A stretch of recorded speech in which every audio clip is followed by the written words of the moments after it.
Administração financeira, aula Fluxo de caixa do investimento, parte 2, investimento em capital de giro e fluxo de caixa das operações. Nesta parte, nós vamos juntar os dois pontos, os dois elementos finais da montagem do fluxo de caixa do investimento. Nós vamos juntar o investimento em capital de giro e o fluxo de caixa gerado pelas operações. Já vocês vão entender por que nós juntamos essas duas partes. Para o projeto de investimento, nós temos uma DRE projetada, a demonstração de resultado do exercício, que é por regime de competência. Nós podemos chegar no fluxo de caixa projetado a partir do regime de caixa, o que é chamado método direto, e nós podemos chegar no fluxo de caixa a partir da DRE pelo método indireto. Nós vamos ver a DRE, nós vamos ver o fluxo de caixa pelo método direto e depois da DRE nós vamos chegar no fluxo de caixa pelo método indireto. Começando com um exemplo. Parecem muitos números aqui, mas vocês vão ver rapidamente que é um exemplo muito simplificado. Vejo que todas as colunas aqui são iguais, os números são os mesmos. Então basta entender o primeiro mês que vocês vão entender o exemplo. As informações básicas são essas, para montarmos uma DRE, uma demonstração de resultado do exercício, e depois o fluxo de caixa, e o fluxo de caixa pelo método direto e o fluxo de caixa pelo método indireto. Então o exemplo é, vendas de 1.000, custo do produto vendido 800, um CAPEX de 12.000 que será depreciado em 10 anos, ou seja, 1/10 por ano, e dentro do ano 1/12 por mês, então essa será a taxa de depreciação, a depreciação estará aqui, e nós temos também despesas gerais administrativas comerciais de 40% e o imposto de renda e contribuição social de 34%. Então aqui está a DRE, 1.000 menos 800 do custo do produto vendido, menos a depreciação, lucro bruto, as despesas gerais, 40, lucro antes do resultado financeiro, não há resultado financeiro neste exemplo, imposto de renda, lucro líquido. Muitos já somam a depreciação e chegam neste número. Atenção, este número aqui, voltando à depreciação, ainda não é o fluxo de caixa. Então é o primeiro ponto que eu chamo atenção. A DRE termina aqui, lucro líquido. Estas vendas, este custo, estas despesas, elas não acontecem no momento da venda, no momento de competência, no momento em que a empresa incorre naquela receita, naquela despesa. Nós temos os prazos de recebimento e de pagamento. Neste exemplo, os prazos são os seguintes.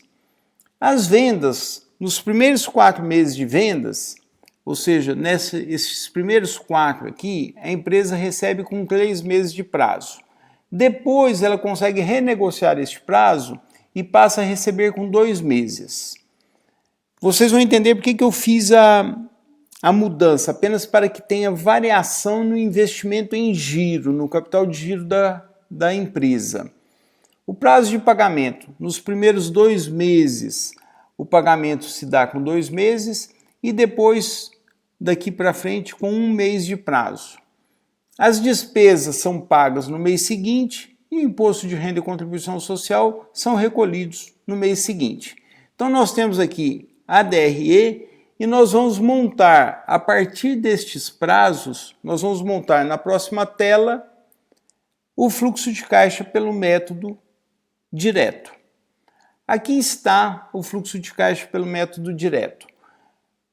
Olha só, as receitas dos primeiros, aqui está a DRE, aqui o resumo das condições de prazos, o que nós vimos na tela anterior, tudo isso aqui nós vimos na tela anterior, e nós estamos agora montando o fluxo de caixa método direto.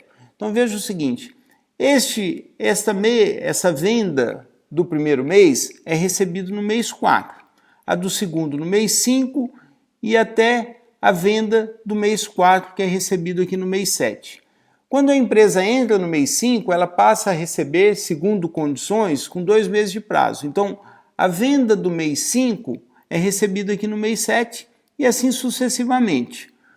Com os custos, aconteceram o seguinte: os custos foram recebidos no início com 2 meses de prazo. Então, do 1 foi recebido aqui no terceiro mês, os custos do segundo mês, recebidos não, foram pagos no terceiro mês, os custos incorridos no segundo mês foram pagos no quarto mês, depois os custos passaram a ser pagos com 1 mês de prazo.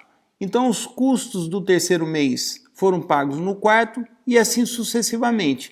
Então, vejam que nesta demonstração do fluxo de caixa, nós temos exatamente um momento do tempo do recebimento e do pagamento, ou seja, nós temos aqui um regime de caixa, efetivamente.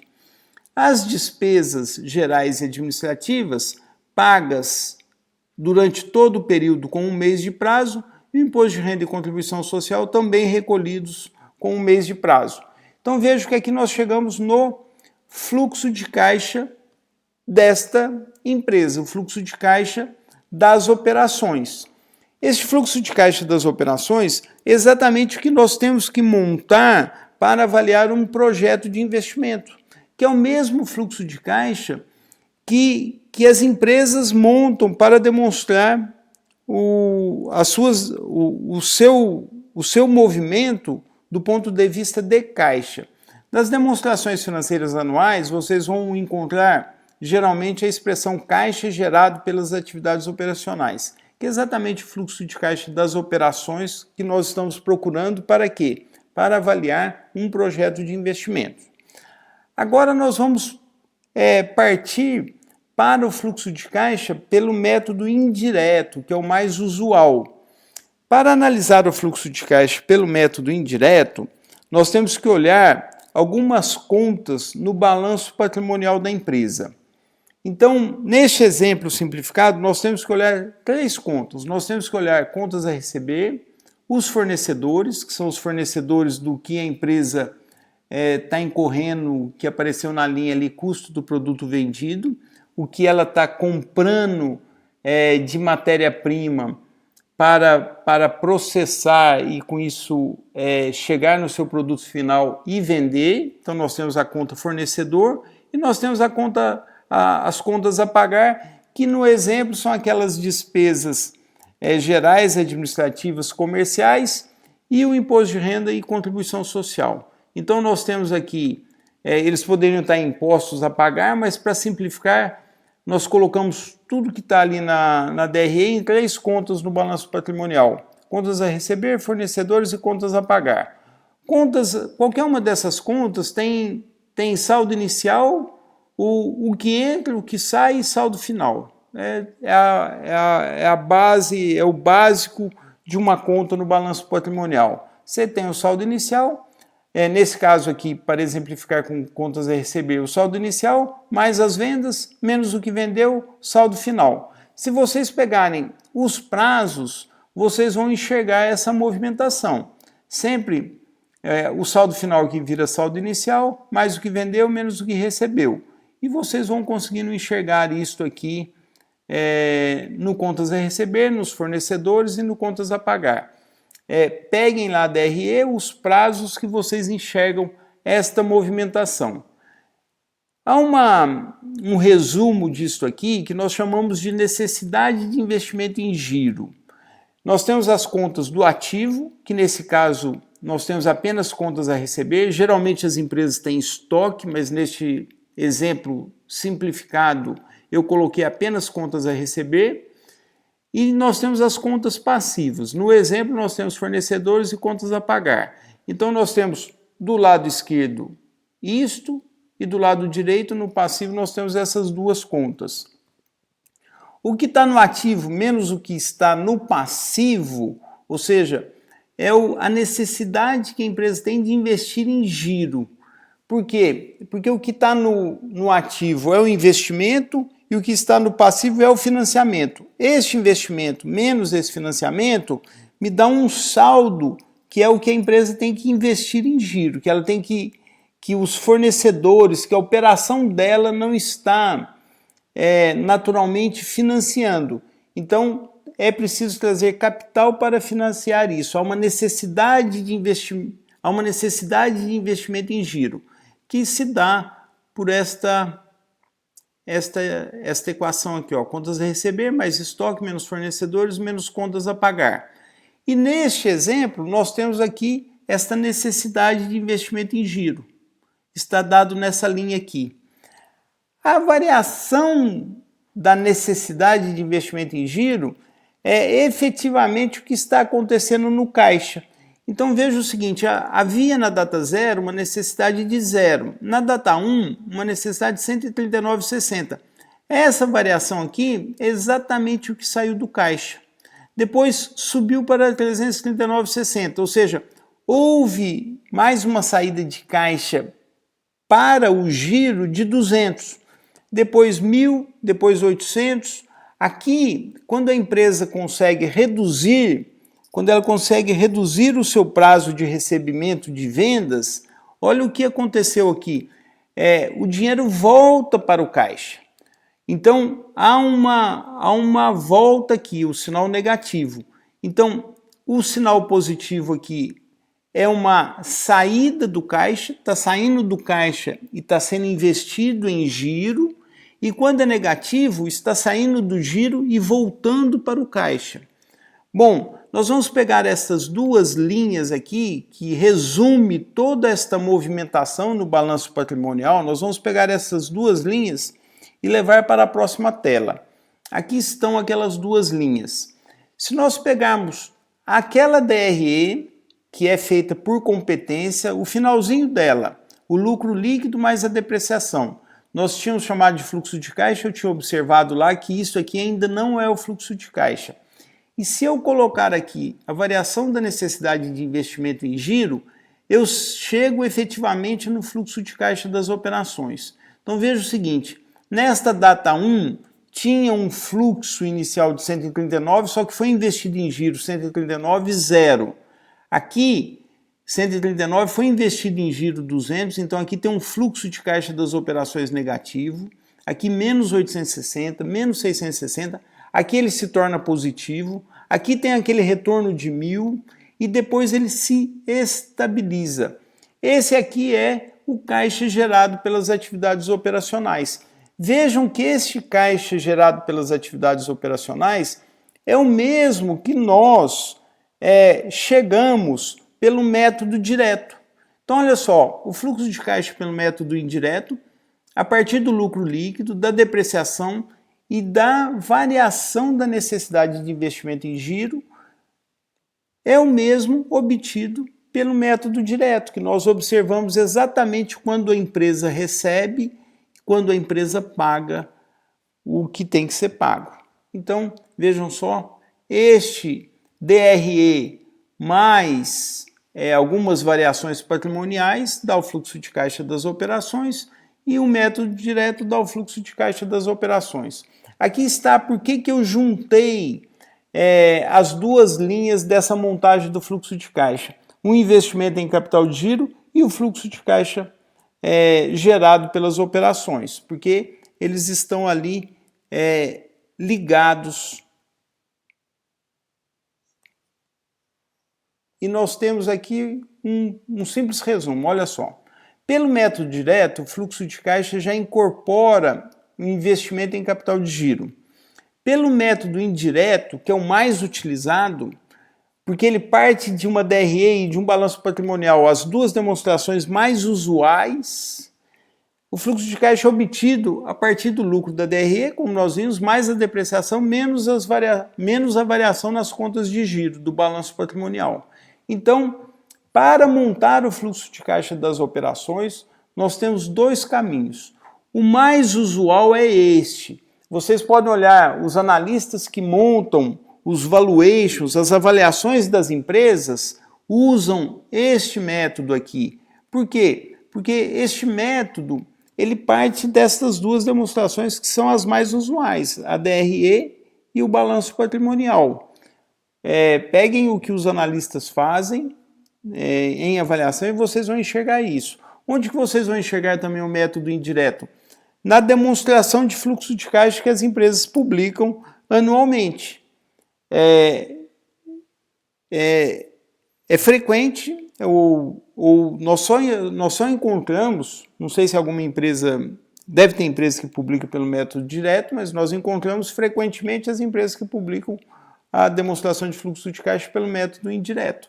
No entanto, se a empresa estiver avaliando um projeto, ela consegue facilmente, porque ela tem informação interna, avaliar pelo método direto. Muitas vezes vocês enxergam apenas isso aqui, ó, fluxo de caixa, lucro mais a depreciação.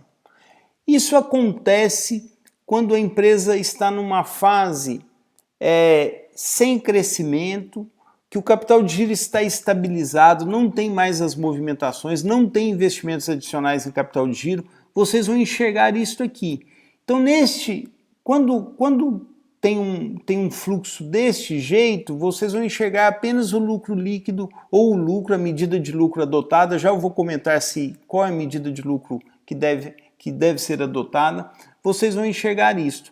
No entanto, para que a empresa possa avaliar fluxos que tenham essa característica, sem variações no investimento em giro, o que significa uma determinada estabilidade, o que significa falta de crescimento, o que significa falta de mudanças de prazos operacionais, a empresa tem que considerar também que ela tem um CAPEX, pelo menos um CAPEX de manutenção.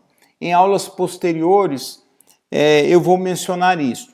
Então, analisar esta regularidade é possível, vai ser um caminho simples, lucro mais depreciação, no entanto, não pode ser deixado de lado o CAPEX necessário para que os ativos fixos continuem produzindo. É o que nós chamamos de CAPEX de manutenção.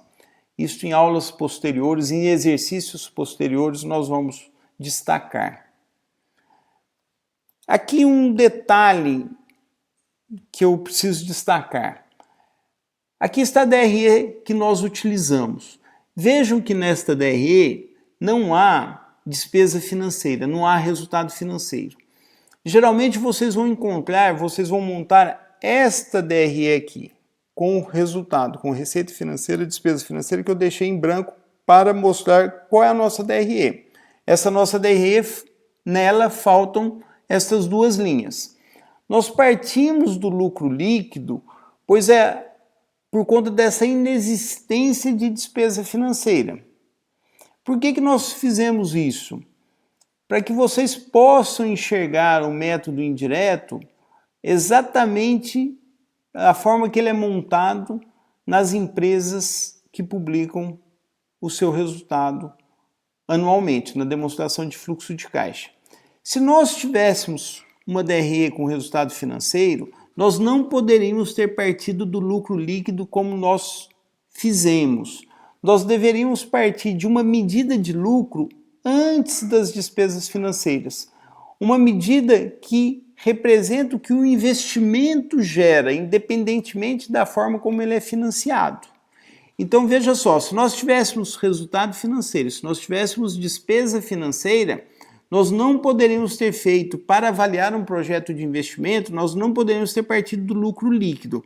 Nós deveríamos partir de uma medida de lucro que antecede este resultado financeiro. Nós tínhamos que ter partido desta linha aqui, que é o EBIT, ou o LAGIR, lucro antes de juros e imposto de renda. É daqui que nós deveríamos ter partido. Então, o exemplo foi simplificado, ele não tinha despesa financeira. Se ele tivesse despesa financeira, nós teríamos que ter partido de uma medida de lucro antes desta despesa financeira, que é o LAGIR, que é o EBIT. Perfeito? Se nós considerarmos isto, o que nós deveríamos ter feito? Nós deveríamos ter feito o que se chama fluxo de caixa livre da firma. Olha só, seria o EBIT menos o efeito fiscal sobre o EBIT, mais a depreciação que nós fizemos, menos o CAPEX que nós vimos na parte 1 desta aula, menos as mudanças no non-cash working capital. O que é o non-cash working capital? É a nossa necessidade de investimento em giro. Veja que eu peguei isso aqui do Damodaran para vocês verem que isso aqui é uma forma universal, aceita, para quê? Para se avaliar projetos de investimentos, para se avaliar empresas. Perfeito? Então, atenção, o nosso exemplo partiu do lucro líquido para a simplificação, mas nós devemos partir do quê? Do EBIT ou do LAGIR. Por quê? Porque nós estamos avaliando um projeto de investimento independentemente da forma como ele é financiado. Então nós temos que olhar esta linha e fazer este raciocínio. Então a única coisa que muda de todo o exemplo que nós vimos, nós não temos lucro líquido aqui. Nós temos EBIT 1 menos T.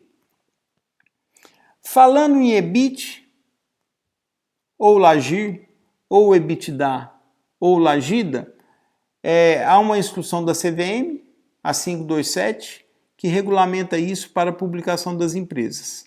Vale a pena vocês darem uma olhada. E aqui um exemplo de um relatório do Magazine Luiza, que ele traz na sua DRE exatamente o EBITDA e o EBIT. Então vocês vão confirmando o seguinte: o método que nós utilizamos aqui para avaliar projetos de investimento é o mesmo método que os analistas usam para avaliar empresas, é o mesmo método que as empresas usam para divulgar as suas demonstrações financeiras. Com isso, nós terminamos a parte 2, investimento em capital de giro e fluxo de caixa das operações. Qualquer comentário, mandem-me um e-mail, por favor. Daqui a pouco, parte 3.